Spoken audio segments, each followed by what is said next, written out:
Welcome to Cookbook Corner, the show where two librarians, I'm Lindsey, I'm Brent. take a cookbook from the collection here at the library, take it home, make a recipe or two, and then come back to discuss our experience. So, Brent, what cookbook did you choose today? Okay, so this time around, I did Dinner Tonight by Alex Snodgrass. This is apparently her third book, published in 2023, so relatively recent. I liked it. What did you All right. bring today? I chose Ruby Tandoh is the author, and the book is called Cook As You Are, Recipes for Real Life Hungry Cooks and Messy Kitchens. Well, I am a hungry cook with a messy kitchen, so I thought I'll give it a try. All right. Yeah. So can you tell us a little bit about this book and about the recipe you chose? Okay. So the book I was impressed by. It's thoroughly modern. It is well made, well bound, good paper. And one of the things that can be extremely frustrating about a cookbook is you go to set it on your counter while you're working with it and it won't stay open. This one stayed open without any weights, which was nice. Yeah. It is, because you could go refer to it and, hey, what's that say? And you can read it. So the recipe that I picked from it was an easy ground lamb curry. I used ground beef. It was listed as one of the options, and I happened to have that on hand. It worked really well. I thought it was delicious. You mentioned this book does list a lot of options for people with certain dietary needs, or if you just don't happen to have an ingredient but don't want to go to the store. Yeah. So that was kind of throughout the book, you were saying. I picked it because it looked interesting. It is not a diet book, but one of the things that was interesting with this is that it is compatible with various dietary practices and restrictions. And the recipes have notations on them to tell you, to give you an example. I did a little bit of research on the author, and she's had some experience with the Whole30, apparently big into it. Many of the recipes that are in here are compatible with the Whole30 plan, also with paleo.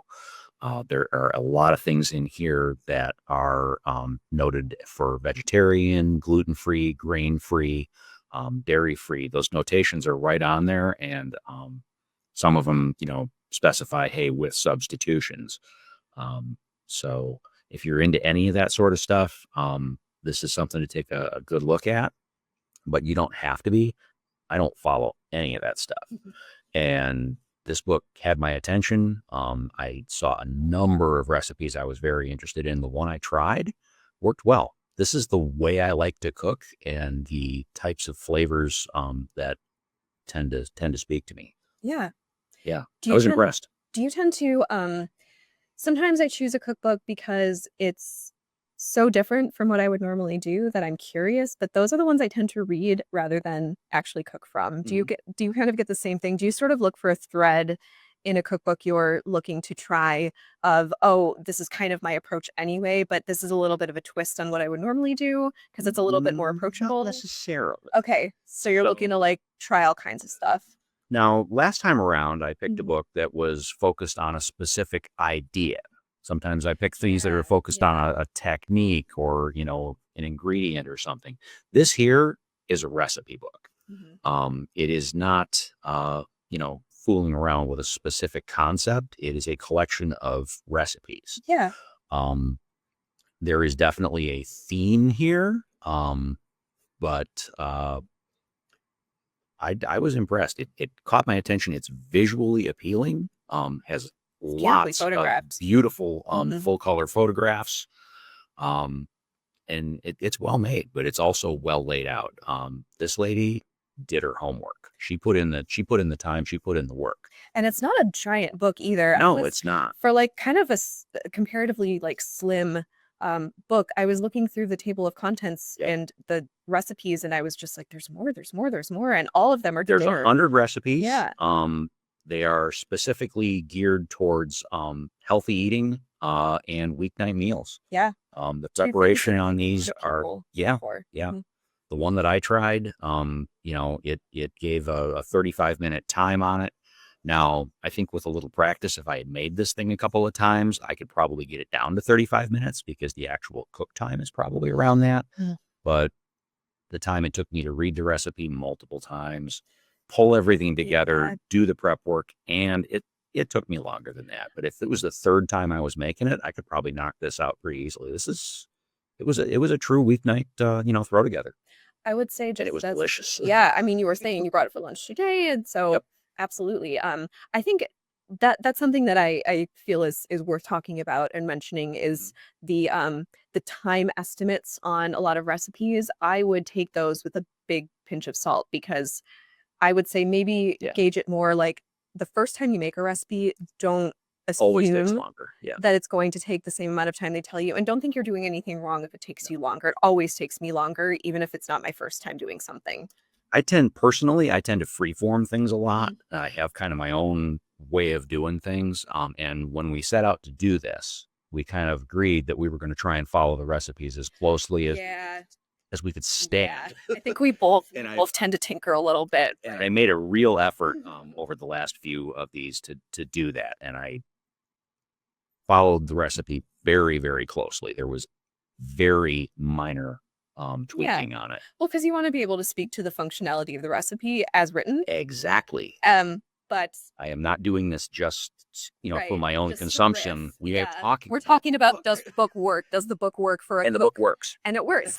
That's awesome. Yeah. I think it's a beautiful book, and I'm curious. It does have a whole chapter with vegetarian options and desserts. So I was looking through, and I was it's not focused on vegetarian, but it's not got some creative ideas. Yeah. I mean, it uses a variety of protein options, land animals, various seafoods, different, starches, different vegetables, vegetarian options. There's a lot of entree salads in here. One dish dinners, sheet pan stuff. Right. Meant to make it easier for you. There are desserts. There is some baked stuff in here. Yeah. So yeah. I liked to, and I'll mention this with my book as well. I noticed there's a lot of different flavor directions for her cooking. You've got some stuff that is clearly like Mediterranean inspired, some other things that are Asian inspired, other things that are maybe global flavors. So it has some ingredients that I don't have on hand, but honestly, on a very thorough going through, I did not find anything that I couldn't find at a Meijer. No, that's true. Maybe things that I might not have found there 2 years ago, but today, I can walk down my local, grocery store and I can find everything in this book without going to a specialty market. Yeah. And it's good to know too, because again, with weeknight cooking, what you're not looking to do is have to make several trips to different stores just to make dinner on like a Tuesday. You want to be able to work with what you have. And some of the ingredients that are in here, they're a little bit less mainstream. She uses multiple times throughout the book. Yes. So it's not like you buy a, bottle of coconut aminos, for instance, and use it once and never touch it again. If you're going to get into this book, it is going to be one of those things that's going to show up over and over and over again. Sort of teaching you how to incorporate it into your cooking practice. Exactly. As opposed to having a little graveyard of like quarter used bottles of various condiments in your family. My condiment cabinet. The cabinet of shame. It is in my spice cabinet is scary. Mine is mostly unlabeled, so because I just know what they look like. But if anyone else is trying to cook out of it, good luck. Yeah, I just know where things are. We have a rule in my house that you have to label things. Yeah, I am not the one who made the rule. Yeah. Well, I'd love to hear sometime about I'd learn why why that rule exists. I can tell what it is just by looking at it. Yeah, or smelling it, Yes, exactly. I don't need the label, but I'm not the only one that cooks in my household. So that's fair. Well, so if I want chaos to reign, then chaos will reign. So, well, that all sounds really good. And you said too, you're going to have this back on the shelf by the time this video airs. But in the meantime, you're going to be taking it home and doing some more. Over the next couple of weeks before this thing airs, there are a couple other things in here that I am real interested in trying. Yeah. So yeah. Well, I'd be interested to hear about it when you do. Yeah, I'm sure I will. 10 o'clock last night, I was making a batch of kimchi specifically because there's a 2 a.m. kimchi noodles in here that looks delicious. I just didn't happen to have any on hand. Are you going to cook it at 2 a.m. for authenticity or just? we'll see. The days of me staying up till 2 a.m. to eat spicy food are long gone. Well, you'll see if it works during the day. Have I done it? Yes. Have I done it in the last decade? No. Well, you'll see if it also works like during different parts of the day and is tastes just as good, at a normal dinner time. So, all right. Well, that sounds wonderful. Tell me more. I will tell you more. This is an unusual one and kind of one that I chose. I passed by and thought, oh, you know what? I've heard of this one and I'm curious about it. It is again kind of not your standard recipe book. It is chock full of wonderful recipes, but the approach to this is a bit different than what you might expect. So Ruby Tandoh is an author and journalist. She was also a finalist on Great British Bake Off way back in 2013. So when she was, I don't know, a teenager. So she's had some experience. Yeah. So you probably saw her, back in the day. Could be. But what I think this book does that I haven't seen many books, if any, do is it organizes recipes by the type of cooking you feel like doing or have the capacity to do in the moment. So I'll give you an example. You are speaking my language. Yeah. Because sometimes it's not like, oh, I want to, organize by like meal course, salad, appetizer, main course, etc. I will tell you what the chapters are, and you can tell me if this resonates with you. So chapter 1, feed me now. Simple dinners, end of a long day. You're coming home. You don't want to think too hard, but you do have a little energy to cook. Okay, that's 1. Chapter 2 is called More Food, Less Work. So this is like minimal effort. She does mention, which I appreciate, she says, you know what? A lot of people have mobility issues. A lot of people are neurodivergent and have a hard time with the focus or have a hard time chopping a lot of vegetables. These are meant to mitigate a lot of the labor that goes into a meal, but still give you something nice and homemade. Okay. Chapter 3 is called Hidden in Plain Sight. This is all about cooking with stuff you may already have on hand. So like pantry staples. Hey, yes.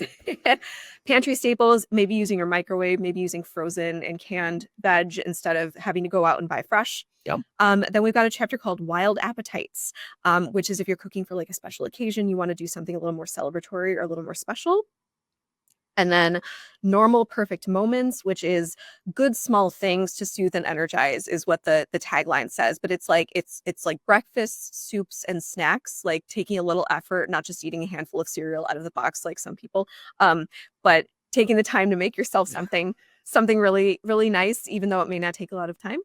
And then the last chapter is called For the Love of It. So for those of us who do maybe have like a couple hours on a weekend and just want to have some fun cooking for the sake of cooking. Sometimes that's how I blow an afternoon. Sometimes it's how I blow an afternoon. Because sometimes I need to eat right now. Otherwise, Hangry Monster is going to come out to play. But other times it's like, you know what? I'm procrastinating on something I don't want to do. So I'm going to bake or, something else. Sorry, it reminds me of Snickers commercials. But with full It's true. Yeah. With the fangs. Yeah.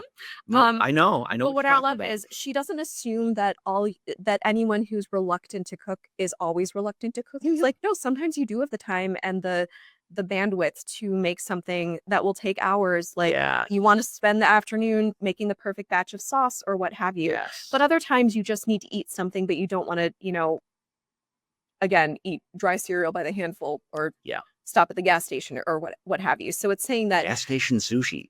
Oh, don't do it. Don't do it. So yeah, that's how the recipes are organized. And at the back of the book, she also provides a list. She also provides reference charts, which label all the recipes in the book by whether they are low prep, super speedy, mostly hands-off, and then cheaper, so the ingredients might be less expensive. So she also provides that information too. And these days, which is so helpful. A big difference. It's so helpful, and it's nice to have this really quick little reference. At the end, you can see. So she like color codes, and so you'll get these. Here's all these recipes. Here's the color of the chapter. I don't know if you can see on the spine, but it color codes for each chapter so you can easily flip to it. I see that. Yeah, it's just a couple things about the book before I talk about the recipes I made. So the main point, like I said, is to make cooking accessible for everybody. She uses a lot of global flavors. So Ruby she's a British national. She lives in London. She has a Ghanaian Ghana heritage on one side of her family. So she does a lot of like African cooking. I'm trying to picture it. You said she was on British Bake Off, so I'm trying to She's picture on British the, Bake Off. yeah. And then, but she also is an avid reader, and she calls herself not a creator, but a curator of recipes. So she really takes the time to acknowledge that most recipe books aren't really reinventing the wheel. They're influenced by all the cooking you've done and seen throughout your life. Oh, yeah. So, and it's a collective effort, right? Absolutely. To put, these recipes out there. So at the beginning of each chapter, she also has a list of further reading. So it's cookbooks that she's been inspired by for these recipes, Oh, that if you're interested, she says, oh, Mira Soda writes this book about Indian cooking. So if you want to do more, go read her. And this is where my inspiration was drawn from. So I really appreciate her acknowledgement that there's nothing really all that new in recipe writing. It's all an amalgamation of the things that you've been influenced by, which I love. Yes. It's a communal thing. Anybody that takes credit for, this is all mine. Right. You have gotten so much from so many places. There's just it's just how someone's always done it first. It's how this develops. Yeah. The other thing you might notice, and this might not be everyone's cup of tea, but this book does not have photographs, not a single one. And this was a conscious choice. The reason she says there are no photographs is that photos can be very helpful, especially if you're a visual learner, which I think most of us can claim to be, especially when we're cooking. But she says she chose to leave the photographs out because often the photographs in a cookbook set up an unrealistic expectation. They portray a kitchen and a lifestyle and maybe a tier of privilege that not everyone has. And it can be really disheartening when your thing doesn't totally match the photograph. So the idea is to focus more on the cultures, the places, and the hungers, and the fact that we're all cooking from different places. And instead of photographs of the finished dish, because she's like, yours may look different from mine, but you know what? As long as you like it, that's all that matters. It is illustrated. That makes sense. I like that. So instead, she does have illustrations. She collaborated with an illustrator on this. So it portrays all different kinds of people cooking in all different kinds of kitchens at all different times of day. And she said her hope is that maybe you'll see someone who looks like you and who reminds you of your own life. And that is enough to inspire you to get cooking. So I thought that was really lovely. And again, it might not be everyone's liking, but don't let that scare you away from taking a look at it. Just because there's no photographs doesn't mean it's not worth your time. I will say that when I go looking for a book, one of the things that I do look for is photographs, but I understand the conscious decision to do that. The one that I picked this time around, I will say that when I made it, it looked similar to the picture, but the vibrant color that came through in the picture that was professionally staged and professionally photographed and professionally lit, mine did not have that same vibrant red. Well, it was probably professionally photo edited too. The color that I came out with was I know how I could get those colors, but following the recipe, it came out a much more muted color. But still, did it taste good? Well, So it's actually that's all that matters, right? It's very similar to something that I have done on my own before. It's a curry. It's not super hard to do. If I was doing it myself, developing it for my own personal, I would probably tweak a couple of things, but I am not going to be critical of the recipe because it is good, it is easy, and it works. And just because I might do things slightly differently does not mean that it is not completely valid. Just personal preference, which doesn't negate the value of the recipe itself. It was easy. It did not take a ridiculous number of fancy tools. It did not mess up my entire kitchen. It was, it was a weeknight meal that would get dinner on the table for a family of 4 in under an hour. Even if you're not, super, fast at chopping vegetables. Like efficient and everything. Yeah. Well, can I tell you, I did mess up my kitchen pretty thoroughly, but it was worth it. Can I tell you what I made? Please. Yeah. Okay. So I went a little bit of I came across a recipe called it was in the Feed Me Now chapter, which is usually my approach is it's like, oh, I'm hungry. Oh no, better something needs to happen real quick. I'm sure we've all been there. But I made the spicy soft tofu and mushroom stew. This was a Korean inspired recipe. It used a few ingredients I had not used before, but I was happy to find in my local H Mart over on 16 in DeQuinder in Troy. That's a Neat really place. it's a really fun place. It was really fun. It uses gochugaru, which is if you've ever had kimchi, it's that red pepper flake that makes it stain absolutely everything, but Oh yes, it a lot of color. so delicious. It's not super spicy, so hopefully the 1 pound bag that I bought will get a lot of use in my kitchen because that was the smallest one they had. So I'm replete. So I made the spicy soft tofu and mushroom stew. That was a simple assembly and quite fast to put together.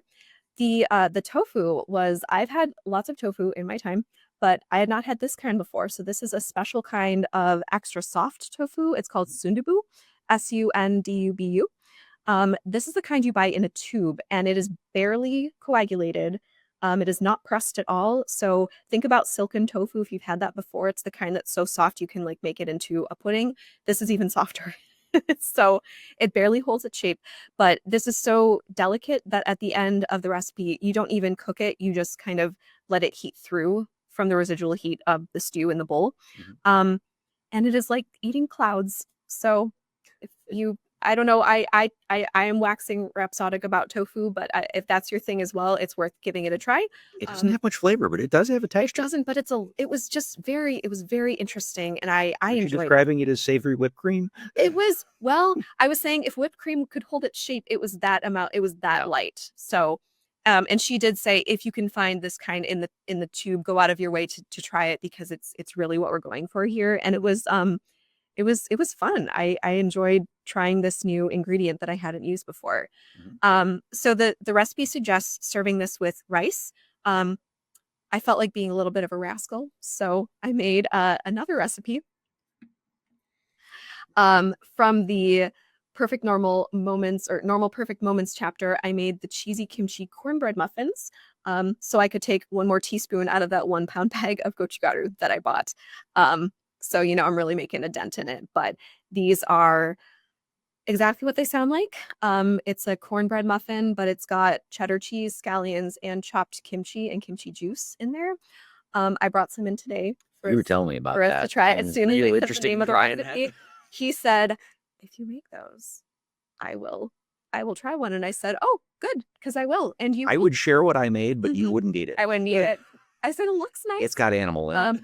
So yeah, the cheesy kimchi cornbread muffins were a just like very, very good accompaniment to this stew. They were very flavorful and super cheesy. I know people go on and on about the Red Lobster like cheddar biscuit, right? Those are kind of a cult following. They are. These are cheddarier, and yeah, they're I mean, at the end of the day, I think they're mostly cheese. They're so good.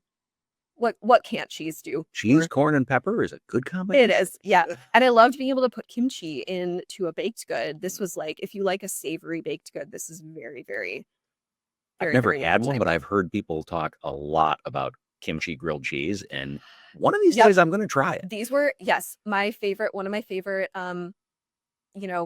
chef people that I follow, Joanne Lee Molinaro. She wrote the vegan Korean vegan cookbook. She has the Korean vegan YouTube channel. She makes a vegan kimchi grilled cheese, and every time I see it, I'm like, ooh, I gotta try that. And this was like a little compact kimchi grilled cheese, a little muffin. So, very good. So that's all I'll say. There are a lot of recipes in here. It's got, like I said, the chapters are not by, organized by course. They're organized by the amount of energy you have to cook, essentially. So they have a variety of all kinds of stuff. There's desserts in every chapter. There's snacks. There's, main courses, one pot, sides, all kinds of things. I will say that she does make again, make substitution suggestions. For the stew, I do not eat fish sauce, so she suggested using soy and cutting up some nori, some toasted seaweed. So I used that, and I think it did a lot for it. So, Okay. anyway, it's called Cook as You Are, and it's just a really refreshing approach to food and cooking, especially if you don't feel like, oh, I'm the requisite, I'm Martha Stewart, got my perfect kitchen, my perfect whatever. This is for everybody else. So I would definitely recommend taking a look. And you would recommend yours as well? I would, Yes. without reservation. We had, in some ways these sound very similar. In some ways they are very different. But I would recommend this without any hesitation at all. Yeah. Check it out. It's neat. I agree. And I think to wrap up, we'll say I like the direction that both of these cookbooks and a lot of cookbooks seem to be going, is that they want to meet people where they are. It's like, you want to cook, if you want to cook a little or cook a lot, these recipe writers want to accommodate, and it's less about you're a hobbyist who cooks, just devotes all your time and energy. This is more like you just want to get something on the table, but you still want to have a hand in the process. So I think that I hear you. I really like the way a lot of cookbooks are coming out now, who just want to help people get to a point where they feel somewhat competent, but can get excited about it too. All right. Yeah. Cool. Is that your final answer? It's my final answer. All right. And I will say, this is our last cookbook corner. For now. For now. So starting in May, we're going to have a new segment called Smart Kitchen, where I will be exploring the history, science, and lore of food and cooking. So that'll be kind of a fun little informative video series that you can watch May through August, and then we will talk about what we will do. We're still working on on fall. And on the fall. So thank you so much for watching. Stay tuned. We'll have more content coming out soon, and happy cooking. Bye.